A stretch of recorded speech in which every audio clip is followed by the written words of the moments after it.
Cool.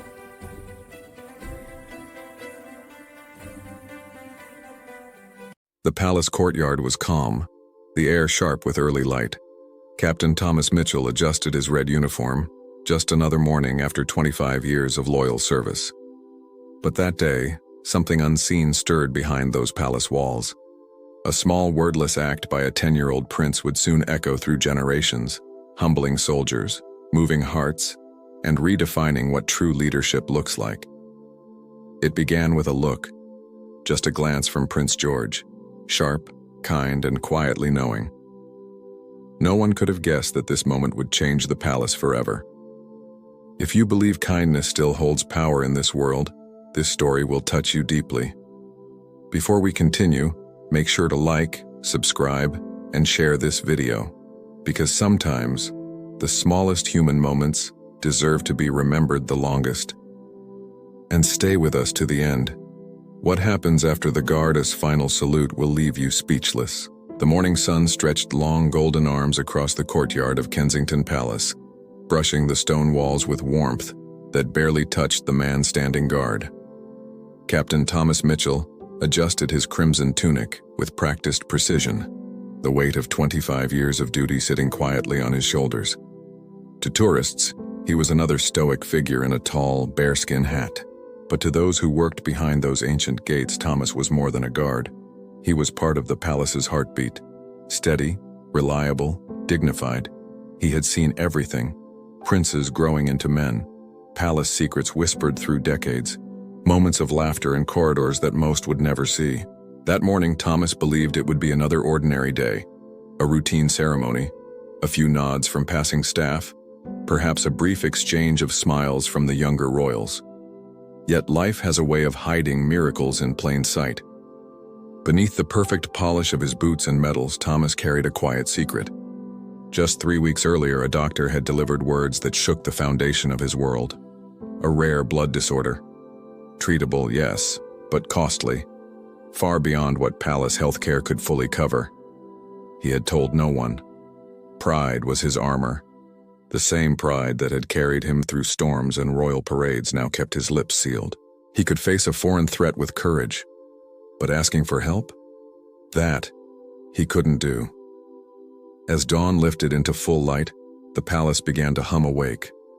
Footsteps echoed through marble corridors. The kitchen clattered to life. Somewhere, the scent of freshly baked bread mingled with the soft perfume of polished wood and linen. Every worker knew their rhythm. The palace was, as always, perfectly choreographed. Thomas checked the uniforms of the younger guards, his voice calm but commanding. "Straighten your belts, lads. The eyes of the world are always on us, even when we think no one's watching." He smiled faintly. The irony of his own words wasn't lost on him, because someone was watching. Someone whose eyes would see what no one else had noticed. Just after 8, a small figure appeared at the edge of the courtyard. A boy in a neat navy coat, flanked by his tutor, holding a little leather notebook. He walked not with royal arrogance but quiet curiosity. Prince George, 10 years old, destined to one day inherit not just a crown but the weight of a nation. Thomas instinctively straightened, chin high, every muscle locked in perfect posture. The boy's steps slowed. For a moment, those clear blue eyes looked up, directly into his. "Good morning, Captain Mitchell," the prince said softly. Thomas blinked. He hadn't expected to hear his own name from the future king. His voice stayed formal, but inside something warmed. "Good morning, Your Royal Highness." The road back to London shimmered beneath a thin veil of mist. This time, Camilla didn't stare out the window in fear, but in quiet readiness. 10 weeks in Scotland had changed her. The woman leaving the palace had been broken, desperate to vanish. The woman returning wasn't running anymore. She was awake. Her journals, filled with pages of thoughts, realizations, and resolve, sat neatly stacked beside her in the car. They weren't just reflections. They were her truth, written without the palace's approval. Captain Morrison caught her eye in the rearview mirror. "Ready for this?" Camilla smiled faintly. "As ready as I'll ever be, but I doubt they're ready for me." His lips twitched, a rare hint of warmth. "No, ma'am, I suspect they're not. The palace appeared through the fog like a memory she no longer feared. Its towers gleamed, its gates open, its guards standing stiffly at attention. Once, it had looked like a fortress. Now it looked small, a stage you could step onto or step off, but never again confused with the world. Inside, Prince Edward waited in their private sitting room. He looked older, thinner, and guilty. He stood when she entered, unsure of how to greet a wife who no longer needed permission to exist. "You look well," he said softly. "Scotland agreed with you." Camilla sat across from him, deliberately leaving space between them. "Scotland gave me silence, and in silence I finally heard myself." He nodded slowly, as if bracing for what came next. "We need to talk," she said, "not as royals. As two people who've lost themselves pretending everything was fine." Edward exhaled, tension melting into weariness. "I know. I replayed everything, the years, the distance. I thought I was protecting you. But maybe I was protecting the image of us." Camilla's gaze softened, but didn't waver. "You were raised to believe duty comes before happiness. I was raised to believe love can change that. We were both wrong." He looked down. "Do you want a divorce?" The question hung in the air, heavy, final. Camilla thought of Scotland, of Mrs. Fraser's quiet wisdom, of Captain Morrison's honesty, of Margaret's voice saying, "Stop running. Start surviving." "I don't know," she said truthfully, "but I do know I won't disappear again. If we stay married, it has to mean something real. No more pretending. No more silence." Edward's shoulders slumped with something like relief. "Then maybe that's where we start." When she met the Queen Mother that afternoon, the air in the blue drawing room was the same, scented with roses and power. Yet Camilla noticed something she hadn't before. The faint tremor in the older woman's hands, the exhaustion behind her practiced poise. "You've returned, changed," the Queen Mother said, her voice unreadable. "I have," Camilla replied calmly. "Scotland taught me something valuable, that survival without authenticity isn't life. It's performance. Perspective makes you difficult to manage," the Queen Mother remarked dryly. "Perspective makes me honest," Camilla said. "I'm not asking to destroy the system. I'm asking to live truthfully inside it." The Queen Mother's expression shifted, curiosity slipping through authority. "And what does that mean in practice?" Camilla slid a handwritten list across the table. "It means I choose the charities I support. I speak publicly about the causes that matter to me, mental health, women's autonomy, not just what looks tidy for headlines. I want 2 private days each month, free of obligation. And above all, I want respect. Real respect, not the scripted kind." The room went still.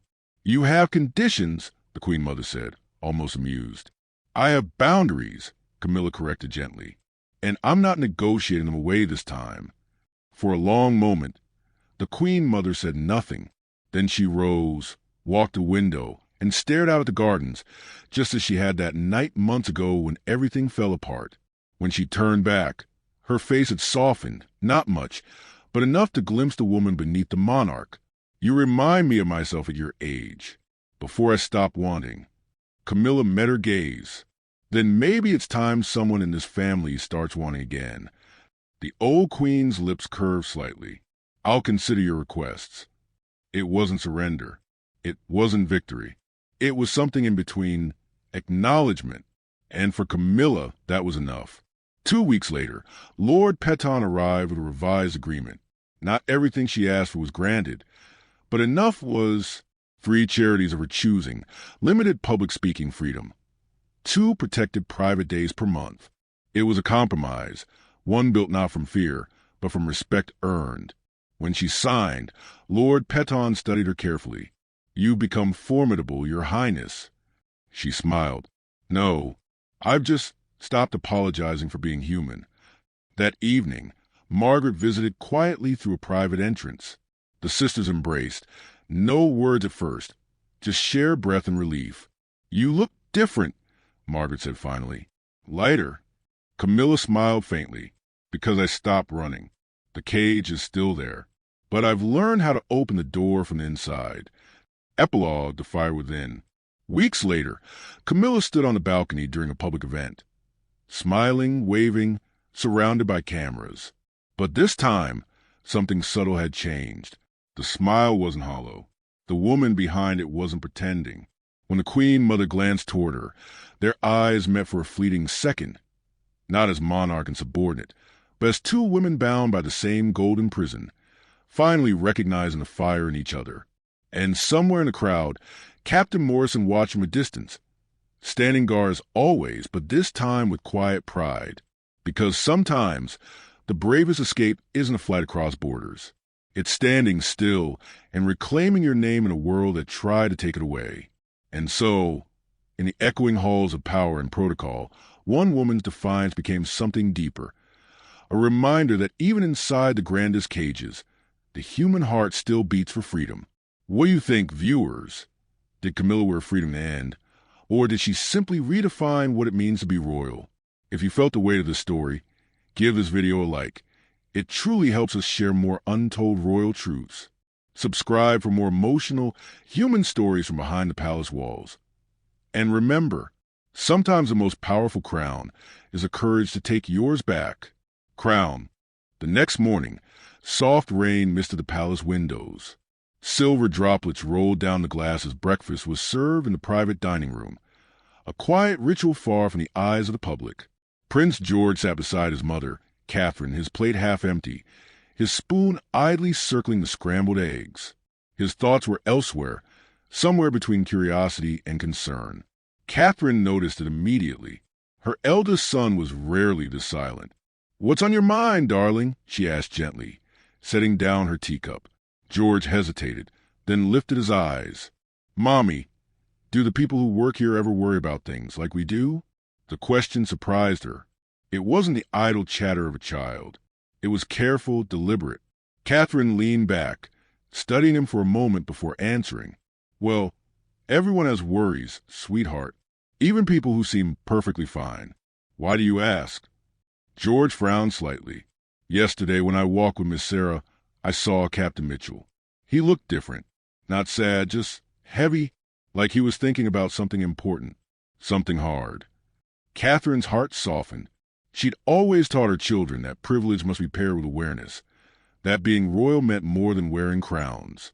It meant seeing people. "That's very observant of you, George," she said warmly. "You have a kind heart to notice." He tilted his head, thoughtful. "But if someone's worried and we can help, shouldn't we?" Catherine smiled, but her tone carried the weight of a lesson. "Yes, my love, but sometimes people prefer to face their troubles privately. The kindest way to help isn't always by asking questions. It's by showing care in ways that protect their dignity." Her words settled into him like seeds. He didn't know it yet, but they would bloom into something far larger. The rest of the day unfolded like any other. George's lessons began promptly at 10. Geography, mathematics, history, the usual routine, but his focus wavered. His tutor, Miss Sarah, noticed the boy's distracted eyes drifting toward the rain-streaked window. "You seem thoughtful today, Your Royal Highness," she said gently. "Would you like to share what's on your mind?" George hesitated, then closed his book. "Miss Sarah, how did kings in the past take care of the people who work for them? Not just soldiers and lords, but ordinary people." Miss Sarah's eyebrows lifted in pleasant surprise. "Well, good monarchs understood that their strength came from those who served them," she explained. "They built homes, provided for families, ensured their workers were safe and cared for. A wise ruler always protects the people who make the kingdom strong." George leaned forward, eyes wide. "Do we still do that now?" "In many ways, yes," Miss Sarah said. "The palace takes good care of its staff, but everyone's life is different. Some struggles are hidden. That's why empathy is so important." Empathy. The word sat heavy in his thoughts for the rest of the morning. When the lesson ended, George didn't rush off to play as usual. Instead, he walked the long corridors with purpose.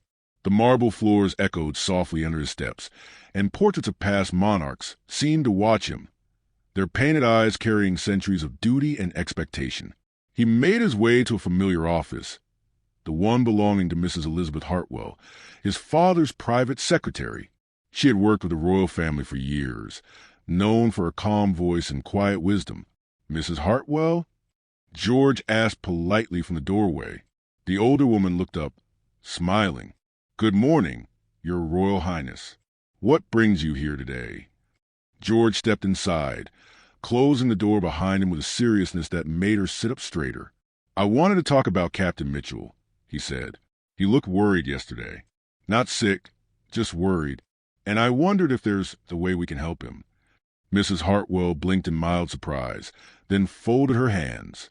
She'd always admired the young prince's attentiveness, but this was something deeper. "That's very kind of you to notice, sir. While I can't share personal details, there are ways the palace supports staff who are struggling. We just have to be careful and respectful." George nodded solemnly.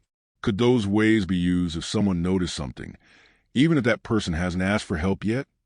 Mrs. Hartwell's smile softened. "Yes, Your Royal Highness. If there's genuine concern, we can always look into it quietly." "Then could we?" he asked, "just to make sure he's all right?" There was no command in his tone, only gentle determination, and that sincerity moved her more than any order could. "I'll make discreet inquiries," she promised. "You've done a very good thing by bringing this to my attention." George thanked her and left the room, his small footsteps echoing down the corridor. Mrs. Hartwell sat for a long time afterward, thinking. The boy had shown remarkable empathy, and perhaps a glimpse of the kind of king he might become one day. By the end of the day, she quietly began her work. Phone calls, confidential documents, subtle conversations with human resources, and soon the truth emerged. Captain Mitchell's illness, his financial strain, his refusal to ask for help. That night, George sat with his parents before bed, recounting his day.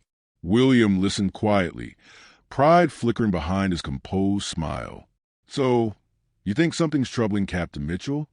"Yes, Papa, but I didn't want to make him uncomfortable. I just asked Mrs. Hartwell to see if the palace could help." William exchanged a glance with Catherine. Their son's compassion was striking, but so was his understanding of dignity. "That's very wise," William said. "Helping someone without embarrassing them. That's true leadership." George smiled faintly, though his mind was still racing. "But I keep thinking, if he's worried about something, that means he's distracted. And if he's distracted, he might not feel safe while doing his job." Catherine reached out, brushing his hair from his forehead. "Then perhaps the best way to help him is to make sure he never feels alone in his duty." Those words sealed the young prince's resolve. Later that night, long after his parents had kissed him goodnight, George lay awake listening to the soft London rain. The palace, usually alive with activity, had fallen into silence. In that stillness, he thought of Captain Mitchell standing in the courtyard, proud, unflinching, and yet burdened by something invisible. He turned on his side, whispering into the dark, as if speaking to himself. There must be a way to help without making him feel small. And in that moment, a seed of leadership took root, not born privilege, but of pure human compassion. It wasn't about money or medals. It was about seeing someone clearly and doing something quietly. By morning, his path would be clear.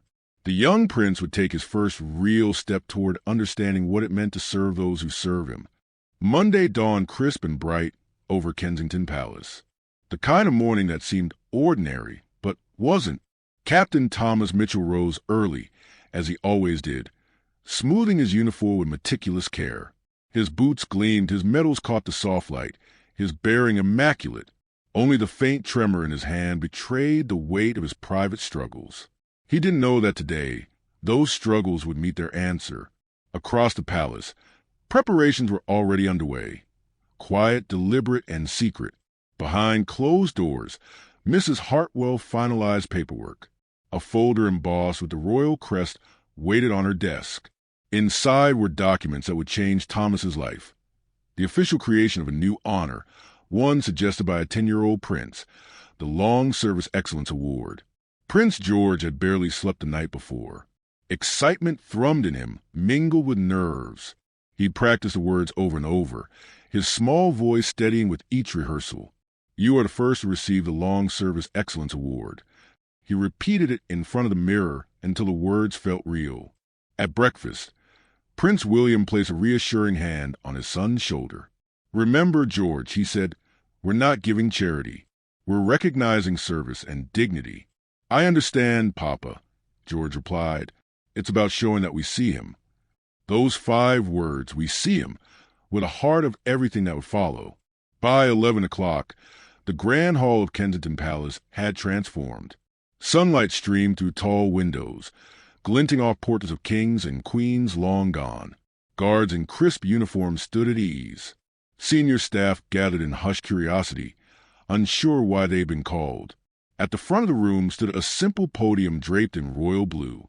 When Thomas arrived, he paused at the doorway, puzzled. He'd expected a security briefing. Not this. His fellow guards stood beside palace administrators. At the far end of the hall, he saw them. Prince William, Catherine, and young Prince George, standing together with warm, solemn expressions. Thomas straightened, heart pounding. He saluted sharply. "Captain Thomas Mitchell reporting, Your Royal Highnesses." "Thank you, Captain," William said, his tone both official and kind. "We've asked you here today for something special." Mrs. Hartwell stepped forward, her voice calm but bright.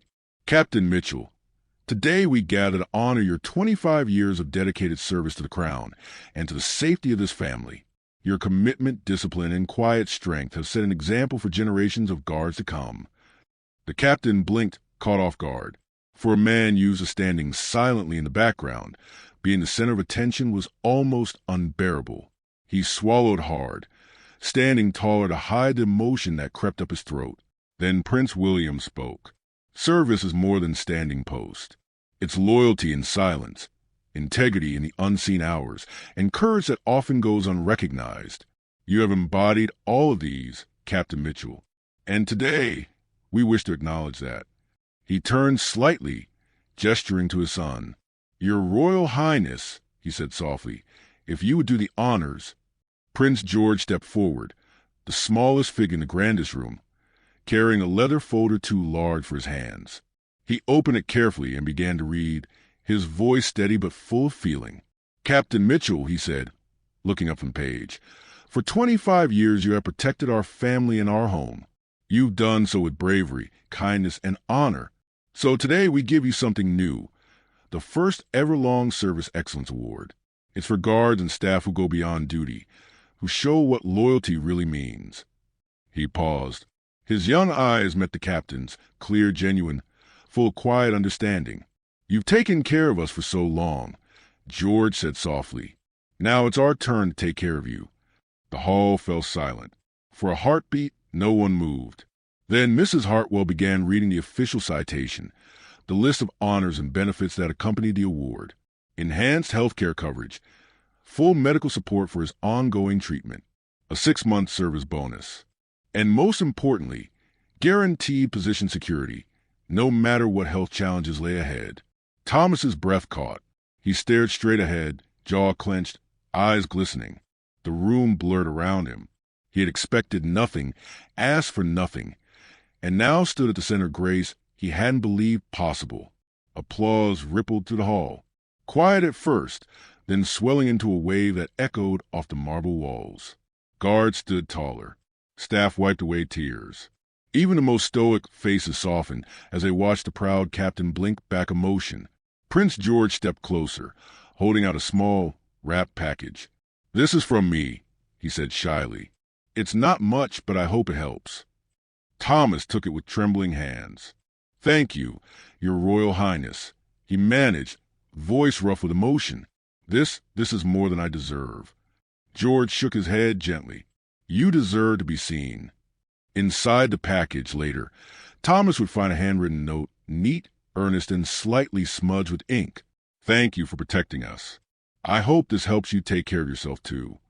Below the note were small but thoughtful gifts, vouchers for restaurants near the medical clinic, parking passes, and a token shaped like a guard's insignia, carved in silver. It wasn't the value. It was the understanding. The boy had thought of everything.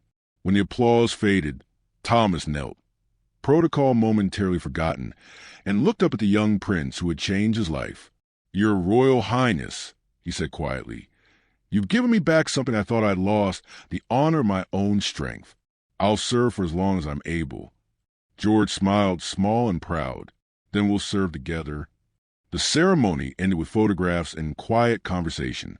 No press, no cameras, just the people who mattered. A family of service, tied together by something stronger than duty, compassion. As the hall emptied, Thomas lingered at his post by the grand doors. For years, he had stood here, a silent sentinel, unacknowledged but steadfast.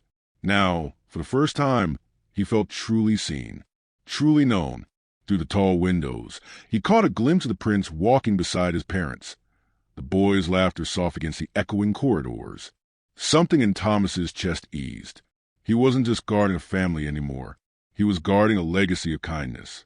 That afternoon, the palace seemed lighter. Word of the ceremony spread quietly through kitchens, corridors, and guard stations. It wasn't gossip. It was reverence.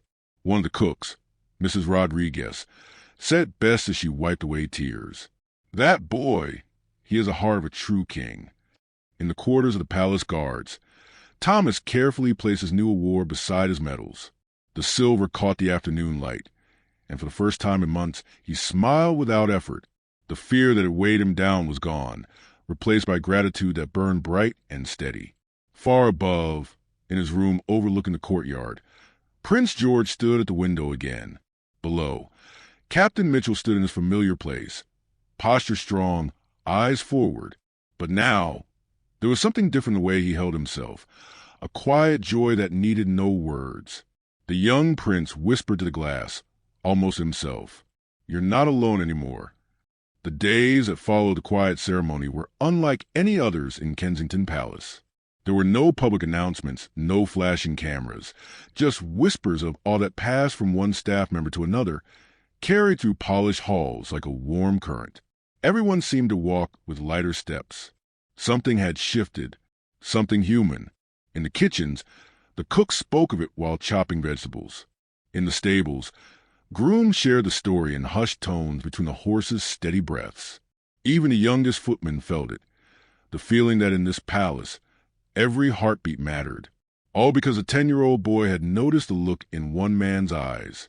Captain Thomas Mitchell returned to his duties stronger than he had been in months. His treatments were now fully covered, his wife Margaret smiling again for the first time in weeks. The exhaustion that had shadowed him melted away. His uniform no longer felt like armor, it felt like purpose. Yet beyond his health, something deeper had changed. He had become, almost without realizing it, the palace's quiet mentor. Younger guards came to him for advice. Staff stopped him in corridors to thank him for his years of service. And when they did, he would always say the same thing. "It wasn't me, it was the boy who saw me." Prince George, meanwhile, was discovering something new about power, not the kind that comes from titles, but from understanding. Everywhere he went, staff smiled differently at him, not with obligation, but with warmth. They didn't see just a prince anymore. They saw a leader in training, one who noticed, listened, and cared. During his weekly lesson, his tutor, Miss Sarah, noticed the change too. "You've been very thoughtful lately, Your Royal Highness," she said as they studied. George smiled faintly. "I just learned something important, Miss Sarah." "And what's that?" "That helping people doesn't mean making them feel small. It means helping them stand taller." It was a simple sentence, but Miss Sarah felt a chill run through her. There was wisdom in it, the kind that doesn't come from books. That afternoon, in the palace kitchen, Mrs. Rodriguez, the head chef, invited George to visit for tea. She served him his favorite shortbread biscuits, then told him something that made his young heart swell. "Your kindness didn't stop here, my dear," she said. "My brother, Carlos, works as a guard at a hospital in Madrid. When I told him about what you did for Captain Mitchell, he spoke to his boss, and now the hospital has started its own support program for employees facing medical challenges." George blinked, surprised. "He did that because of me?" "Yes," Mrs. Rodriguez smiled. "Kindness travels, Your Highness. It's like light. Once it begins, it finds its way everywhere." That night, George lay awake again, thinking about her words. The palace light shimmered outside his window, reflected in the rain-slicked cobblestones below. Kindness travels. He understood now that his small gesture had grown wings, crossing borders, languages, lives. 2 weeks later, Princess had invited him for tea. She had heard the story, too. Everyone had. Her reputation for no-nonsense realism made her approval all the more meaningful. "So," she said, pouring the tea herself, "you've been making quite the impact, young man." George blushed. "I just wanted to help Captain Mitchell." "And you did," she said, smiling. "But you also reminded all of us what true leadership means. Seeing people, really seeing them. That's a gift, George, one very few ever master." He looked down at his teacup. "How do I keep seeing people like that?" Princess and leaned forward. "By never forgetting that titles fade, but compassion lasts. A true leader listens before he commands." That advice would stay with him for years. Soon after, the palace received a request from a national newspaper. They wanted to write about the new Long Service Excellence Award and the young prince who helped create it. The royal household agreed on one condition. The focus would be on the program, not the prince. When the article appeared, it became a quiet sensation. Readers across the country were moved by the story of a child who had recognized an unspoken pain and turned it into a policy of compassion. Employers began contacting the palace for guidance. Universities requested permission to include the case in leadership courses. But the most touching part came from the letters, handwritten notes that began arriving from across the world. One came from Emma, a girl in Australia. Her father, a police officer, had been injured on duty. "You showed me," her letter read in neat, slanted handwriting, "that being young doesn't mean we can't help solve grown-up problems. I started a fundraiser for my dad's treatment. He's getting better now. Thank you for teaching me that small kindness can be big." George kept that letter tucked inside a book on his nightstand. He would read it whenever he needed to remember why small moments mattered. Months passed, and the ripples continued. The palace introduced new wellness initiatives, health checks, stress counseling, even family support programs for staff. And every time a new employee received help, they'd hear the same story whispered with pride. It started with Prince George. A year after the ceremony, the Grand Hall once again filled with staff. But this time, Thomas wasn't standing guard. He was speaking on stage. He looked healthier, stronger, his voice steady. "A year ago," he began, "I thought I had to face my problems alone. I was wrong. The day a young prince noticed me was the day I learned that accepting help could be an act of courage, too." Prince George sat in the front row beside his parents, listening, hands clasped. The hall glowed with quiet respect. Thomas continued, "He didn't just change my life. He changed this palace. He reminded us that service goes both ways.